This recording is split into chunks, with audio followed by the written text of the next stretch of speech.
Hey you guys, welcome back to part two of the parental guidance segment here at the Random Ass Podcast.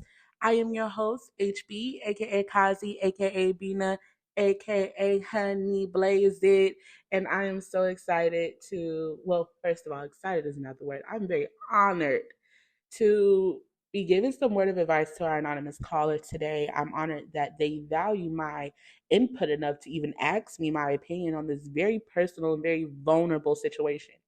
Um, it's not easy to put yourself out there like that. And again, I'm honored that they felt as though not only me and my platform was worthy enough to speak on this for, but safe enough to share it with me. So I'm here today to introduce this topic to you all. And maybe you guys also have some word of advice, so feel free to leave that in the comment section. But nonetheless, I'm not going to do too much talking. Let's go ahead and put in this clip, y'all. Okay, my situation goes a little something like this. There's my stepdad, who I will refer to as dad because that's my dad, and then there's my biological father, who I will refer to as Bob. I am 39 years old, and my dad has been a just significant part of my life for the last 30 years. I don't know another dad. I didn't grow up with anybody else. My dad is my dad. I've heard of Bob. I met him a few times, maybe three or four, but I never had a chance to build a relationship with Bob. I never really knew him. I was raised with my dad. And it's not that my dad prohibited Bob from seeing me or getting to know me. Bob just wanted to be for the streets. Bob and my dad actually knew each other. And from time to time, they would run into each other. And Bob would ask my dad, how she's doing. My dad would tell him, well, she's doing great. She's doing this, she's doing that. Maybe you should reach out. Bob never did. Now, I have siblings through Bob. I also have, step siblings from my dad, right? I have children of my own. I also am raising one of my step siblings' child. So, this is where things get a little bit tricky because all of the kids, they only know one person, which is my dad. They know nothing of Bob. Nothing. So, my kids are preteen now. They only know my dad. My dad has since passed away 4 years to date. And now Bob is kind of down on his luck. And, he tried reaching out, asking a favor. Now, keep in mind now, I haven't heard from Bob in years. And, he needs a favor.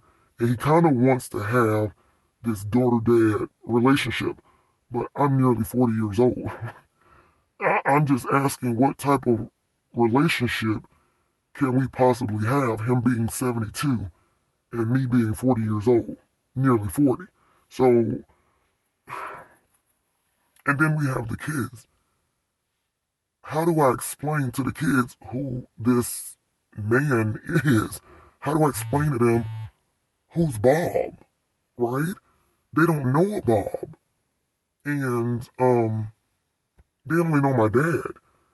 So I feel like this would be a can of worms, I don't really want to open. Like, what do I do?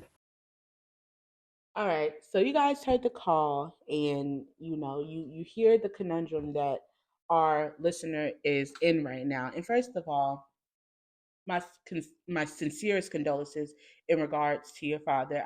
I'm so sorry to hear that. Um, I'm sending light, love, and prayers. I know you said it's 4 years to date. I know those anniversaries can really take a toll. So I'm sending nothing but love, light, and my condolences to you and your family. Um, but I also want to follow that up with you don't owe Bob any motherfucking thing. Excuse my French. You don't owe him a GD thing. Okay? Not nothing. Not a penny, not a dime, not a nickel, not the dirt between your toes, baby. Nothing. Because at the end of the day, you know what? Bob was grown enough to lay his seeds and plant his seeds. He should have been grown enough to raise kids. I'm gonna tell you that right now. It's very simple to me. It's very simple to me. When it comes to parents who choose whether they want to be active or not, You don't have as much choice as you think you have. And I'm gonna tell you why Bob don't have as much choice as he think he have. Because he quote unquote down on his luck. You ain't down on your luck, you up on your karma, baby. That's really what it is. You up on your karma. And she gonna give it to you good. You are bearing the fruit of the seed in which you planted. And that you gonna have to eat them bitter apples, baby. You're gonna have to eat them bitter pears, whatever fruit that you want. That's what you're gonna have, and they're gonna be nasty and they're gonna be rotten because that's what you put into this world, and that's what you're gonna give out. When you mention that Bob has other children, you have biological siblings through this man, and he's coming to you, the child in whom he did not take care of, to ask for anything. Let's me assume one or two things. A, he did the same thing with them kids and he didn't take care of them and they told us behind no. Or B, he wasn't a good father to them. He may have been in their life, but he wasn't a good person to them. And they told them no. Excuse me, hiccup. I don't know anybody who has a parent that was trying, present, and an active parent who they wouldn't give everything to their name to. I can't tell you one person. Anybody I know that would deny their parents anything, they probably weren't good freaking parents. Let me be clear. And yes, I'm going to minimize the cussing in this segment because of just religious respect to the caller, to the anonymous caller. That's what I'm going to do out of respect for them. So no, it's not going to be as much cussing as I normally do, but the message is still the same. Anywho, this person has multiple children and none of them want to help him, and he comes to you, and then he tries to and even more so the slap in the face. Let me tell you, it's a lot of slap in the faces going on right now. The slap in the face is he's trying to cloak it with the idea of building a relationship. Baby, you say you're 39 going on 40.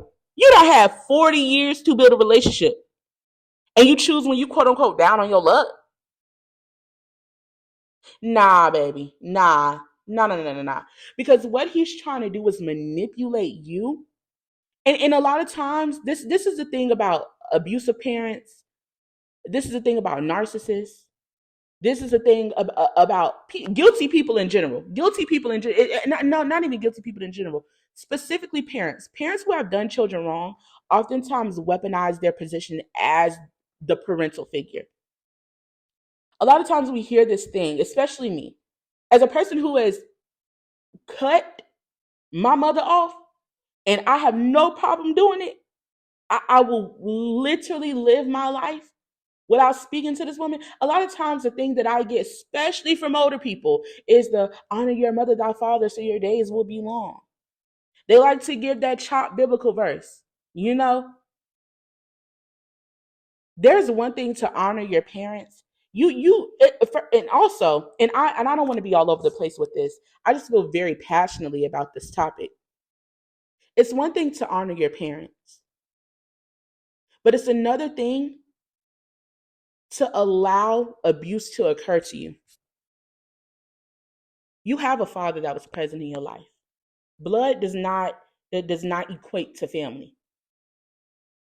Being fertile and able to birth a child does not equate to you being a parent. Does not equate to you being a good parent at that. You just did what your bodily function can do as a man. You know what I'm saying? Your father who was in your life, that is who you honor. The one who instilled the word in you, the one who instilled character in you, the one who guided you, the one who protected you, the one who loved you, catered to you, the one who got you your necessities and your desires, the one whom your children know. That is your father that you honor through these days. A stranger, you will not convince me to honor no stranger. You will not convince me to allow abuse to occur in my life. Because those same peoples that preached that sermon to you are the same ones who did not have to grow up with these people. or grow without these people. They don't have to bear the burden that you bear at night when you lay your head down and you're conflicted with these emotions. They don't have to speak to your children explaining to them who this person is. They don't have to risk being used and abused and again neglected when he once he has gotten everything that he needs and wants from you and goes back to who he has shown himself to be. They don't have to bear that burden and that hardship and that ache and that pain. So when people like to say that, I really don't want to hear it. A lot of people have been conditioned to condone abuse in their life from their parents and forget that it is also the parent's job to honor their child because we are a blessing from God. And you could take that to the Bible and cash that check, okay? Because that is also a scripture as well that people like to nitpick around. There is a such thing as abuse of authority. And a lot of us deal with, realistically, a lot of us got Stockholm syndrome, if you want to be honest. A lot of times, especially in Black households, children are not children, they're property. And our parents own us. We don't speak, we don't ask, we don't complain, we barely allowed to cry and feel, speak our mind. We can't speak up for ourselves, we can't defend ourselves. It, we're nothing more than a pet. You know what I'm saying? You're mine. You're me. You're part of me. I had you. We are not honored as the human beings as we are. And I'm not saying that's your case, but I'm saying this is a lot of cases with a lot of Black children in households, a lot of Black youth in their home life. And I'm merely saying that because when these neglectful parents come in our lives, they like to use this cloak of honor your mother and your father, and I'm your father, and I want to build a relationship with you. And what about this and what about that? And no, I'm not here to ease your guilt, baby. You you gonna have to eat that one up. You're gonna have to lay in that bed that you made. I'm just not here for it. I'm not here for it at all. His hardship is not your responsibility. It's absolutely not. It is the other way around. You were supposed to be his responsibility. How do you go from not taking care of me all my life to me now being grown, established with my own family and household to feed and take care of, and now I got to take care of you? How does that work? No, no, no, no, no, no, no, no. Either way it goes, this does not leave you financially, emotionally, or spiritually responsible, or physically to, to, to render aid to this man just because he is biologically connected to you. If you really want to know how I feel about it, he better find the food bank and a 1-800 number and call it a day. Hello. Sorry. I'm sorry. Bob wouldn't get nothing from you. You know what I'm saying? But I also think it's a lot more to that because I feel as though guilt can play a part for both parties. I feel as though when it comes to Bob, you can't pay me to believe that he doesn't have a line of guilt in his being for not being a parent for you. I will not speak on his other children because we don't know the relationship that he has with his other children. And I say we as the people listening, that wasn't mentioned in the audio. So I do not know the relationship that Bob had with these other children. But speaking on the one that you spoke on and exemplified in the audio, you can't lead me to believe that he doesn't face guilt each and every day for the things that he does to you. And what I feel as though ignites that guilt is his quote unquote down on his luck. Bob is 72 years old. If we're gonna be honest, he about to kick the bucket. Okay? Bob finna go any day. That eternal guilt that he has of what he has to answer for on the other side, I know for a fact that plays a part. You will not use me to mend your relationship with the afterlife, baby. Mm-mm, mm-mm. Because again, you have to bear these burdens and you've had to bear these burdens. I'm not sure when your father came into your life, at what age he came into your life. But at the end of the day, there's still voids that you have clearly because of Bob.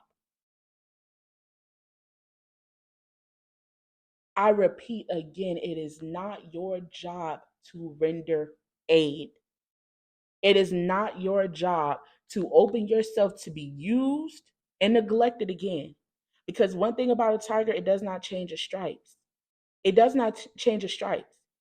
If Bob was an ain't-ish father before, he ain't learned how to be one at 72. I can guarantee you that. And if he has been a present father for these other children, you ain't been one to me. So do it really matter?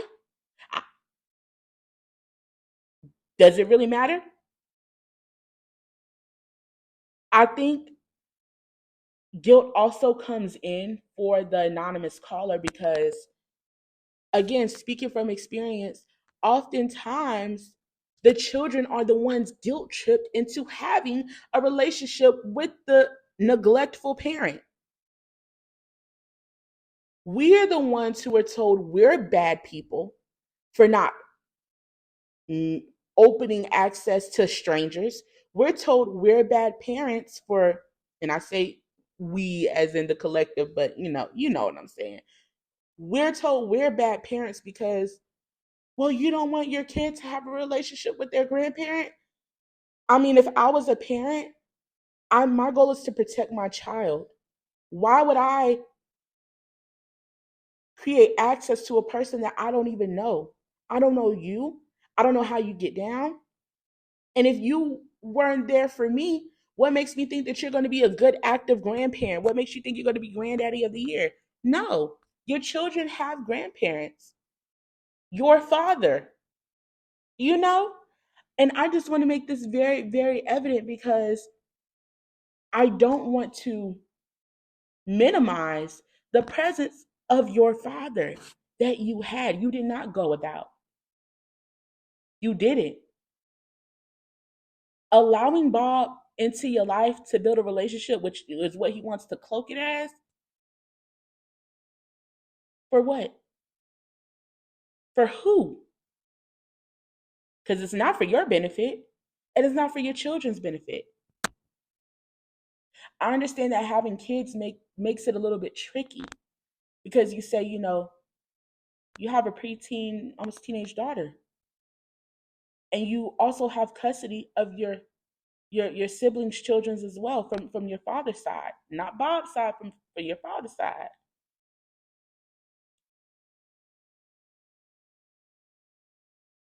Children understand and know a lot more than parents like to give them credit for.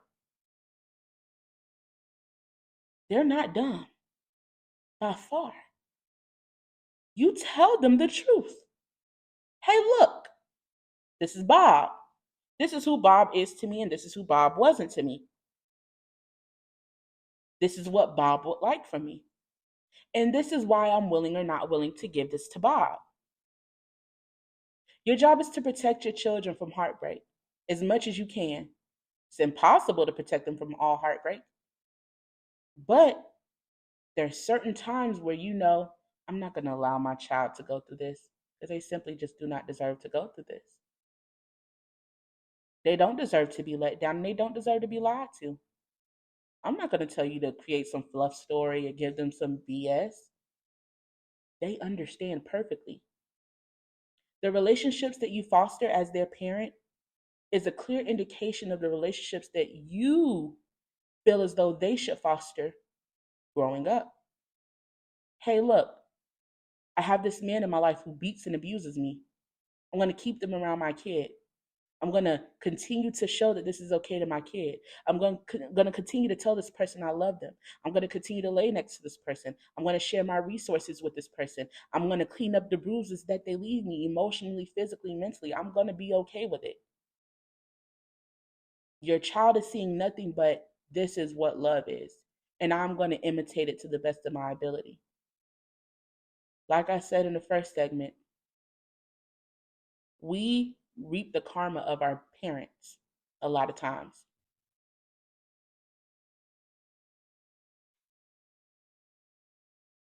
You have to be very selective about the relationships that you choose to obtain while your children are around.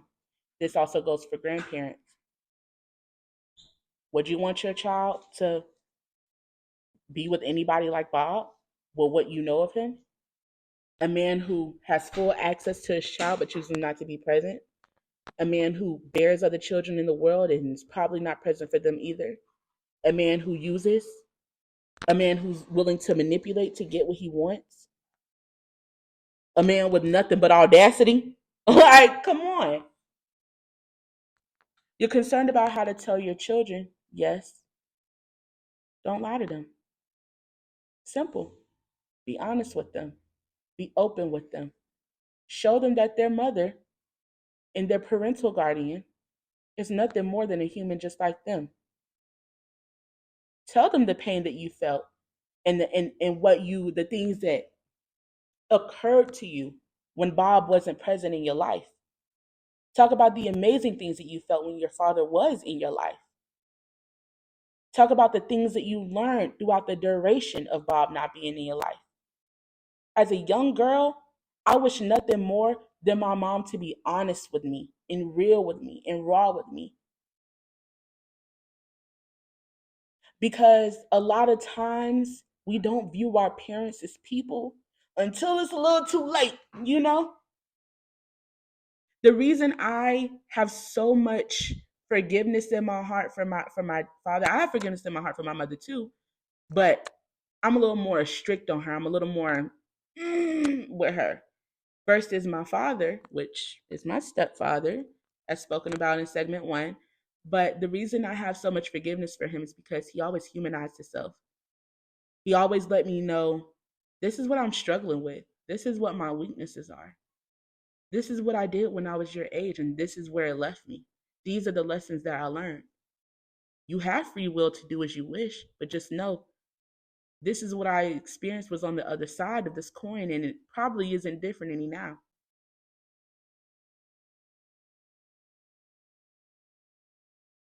You know your duty as a mother, especially with girls, is to let them know what type of men are in this world and what to be prepared for when it comes to dating or befriending or fooling around with. Bob is one of those guys. And that's who you need to make them aware of. A wolf in sheep's clothing, because that's all I hear from this. Now, I also just want to take a quick step back to where you mentioned that your father would oftentimes see Bob and would offer him the opportunity to come see you. Hey, this is how she's doing. This is what she's up to. You should come see her. You know, that reminds me of a time when I was about maybe 12 ish, 13, 14 ish actually. And this is when my stepfather, and I say stepfather just for the sake of the story, but this reminds me of a time when my stepfather was fresh in my life, and it was around Thanksgiving time frame. And my biological father's side had a whole shebang for Thanksgiving, and we went over there, and he ended up coming, which is very rare. I never see my biological father, and I literally could count on one hand and not even use all fingers of the times that I've seen my father throughout my 25 years of life. I'm just being completely honest with you. So I go over there. My biological father is over there. My siblings are over there because I have siblings on his side as well. And I'm just excited. We're just having the bestest of time, and I'm just talking his head off and talking his wife's head off, and I'm just excited. And comes to the end of the day, and I asked him while I'm there, I'm like, hey, can I come back to Fernandina with you guys? And he's like, yeah, sure, just ask your mom, it's fine by me. I'm like, okay, bet. So I asked my mom, and I'm like, I get in the car, and my stepdad in there, my mama in there, and I'm like, it was so fun, and da da da da da, and hoopla, and I'm like, and I asked Tori if I could go. Well, I said, am I able to go back to Fernandina with Tori? He said it's fine if I ask you. And my mom is like, she's a little hesitant. She's like, I don't mind. And my stepdad intervenes. Now, mind you, at this time, he came into my life when I was just turned 13. I'm on the cusp of 14 at this time. So it's been a hot year. And here this man go. He's almost like, wait a second. Did you ask him or did he ask you to go over there? In the back of my head, I'm not thinking nothing of it, so I answer honestly. I said, I asked him to go. And he says, then no, you can't go. And I'm looking at this nigga like, nigga, you ain't my daddy. No, I did not say that. And I had an immense, I hope I'm saying the word right, but I had an immense amount of respect for my stepfather. Because one thing about it, he was always real with me up front. He was always honest. He was trustworthy. He was a man of his word. To me, as a young girl that did not grow up with any father like figure, that meant a lot to me. Growing up with a mom who didn't keep her word, who wasn't honest, who wasn't real, who wasn't vulnerable, that was something I can't even describe to this day what it did to me because I don't really know how to verbalize what it did to me, but it did a lot for me to honor him from the second that he walked in my life. He was never a stepfather to me when he came into my life. He was just always my dad. But at that time, I'm like, nigga, I'm trying to work on some shit with my daddy. And you over here telling me no? And I didn't get it. And so I start crying, boo hoo crying. And my mom, we get to the house and he's like, I'm going to talk to her by myself for a second. I'm in the car, I'm crying, unbelievably crying because my heart is broken. I don't get to see my biological father. He's finally here. I finally get to see my siblings. I finally get to go with him. And you're going to tell me no. He breaks it down to me. He's like, Notori, you're the child, and he is an adult man. He is your father. You should not be asking a grown man who should be already present in your life, number one. But number two, insisting for you to come back with him to spend time with you. You should not, as the child, be asking this man to be a father. It is not right, and I'm not going to allow this to be instilled in you. And he broke it down so clean and so smooth that at the time as a kid, I heard what he was saying. I understood what he was saying, but emotionally, I did not align with what was being said. But I understood it just a couple of years later. It didn't take me to be a grown up. It didn't take me freaking up teen decades. Not even 2 years later, I completely understood what he was saying. Because then again came the calling and the waiting by the door and the hoping that he was going to come and get me and the hoping that he was going to make an effort. And I think what occurred at that time is my biological father, he was a repeat offender of being homeless. And so he came to Jacksonville to live with my aunt, I believe, his sister. And he didn't call me. He didn't let me know. The reason I found out was because I seen a picture of my sister on Instagram with my cousin. I'm like, hold up. Not on Instagram, but on Facebook. And I'm like, when this happened? Hold up. This don't never happen. She must got some internet. That only happened when they in the house. And I see what house they at. I'm like, oh, this Negro ain't called me. This Negro ain't asked to see me. Now, before he had all the excuses in the world, or your mom, or I'm out of town, or I don't have a car, or, we're in between places. And now you're literally up the street from me. You're at a relative's house. I have a phone. You could call me. I have Facebook. You can message me. Nobody told me anything. And that's when it clicked. Exactly what my dad was talking about. That's when it clicked. You are making the choice to not be present in my life. And once I became older, an adult, and I had emotional intelligence, I could understand the guilt that that man probably felt, the embarrassment that that man probably felt to even be in that predicament as a grown ass man with these goddamn kids, nowhere to live, barely a car, living with a sister, don't take care of one of his kids, barely got a phone to call that one kid. His children homeless with him. His wife the only one with a job, and she can't keep a job because they always got to move somewhere else. I can't even imagine the embarrassment that he felt. Now, granted, he does deal with a lot of mental health issues, but anyways, he cognizant enough to know what he's doing. I'm gonna tell you that much. Yes, there may be an intense amount of guilt on Bob's side and also a huge line of embarrassment, but that embarrassment and that guilt was not enough throughout these years for him to be present. And it's not enough, it shouldn't be enough for you now.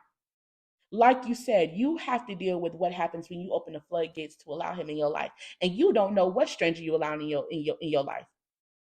The same way you wouldn't go and meet Sally or Greg off the street and allow them access to you, your life, your finances, your home, your children, is the same way you should treat Bob, because that's exactly who he made himself to be, a stranger.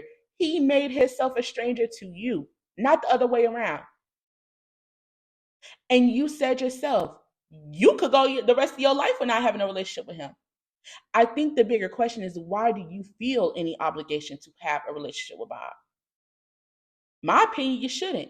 But a lot of times there's a lot of logical things that we shouldn't do, we shouldn't feel, but we feel anyways, because there's a deeper root cause to that.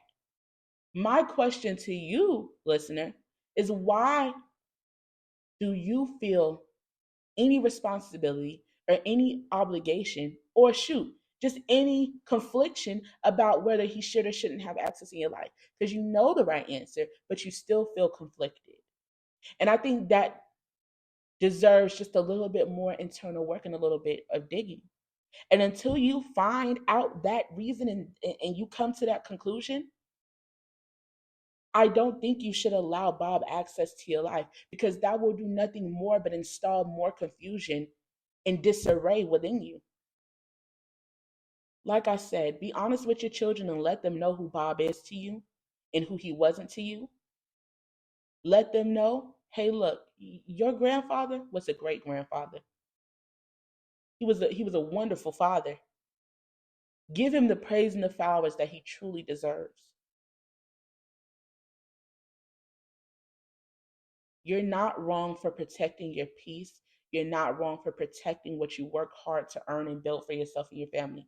You are not wrong at all. You are honoring your father every single day, the one who was present and willing and able and consistent and loving, and every awesome thing that he was. That is who you honor every day. That is your father. This stranger, child, like I said, a food bank and a 1-800 number will do. Hello, hello, amen.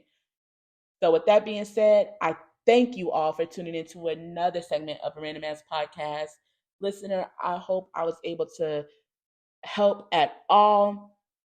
I hope I was able to provide just a little bit of guidance within my opinions and my assumptions. I thank you again. I'm so honored. Thank y'all for tuning in. Love everybody. Be peaceful. Be great. Say your prayers, your meditations, whatever you do, and mind your business. Hello.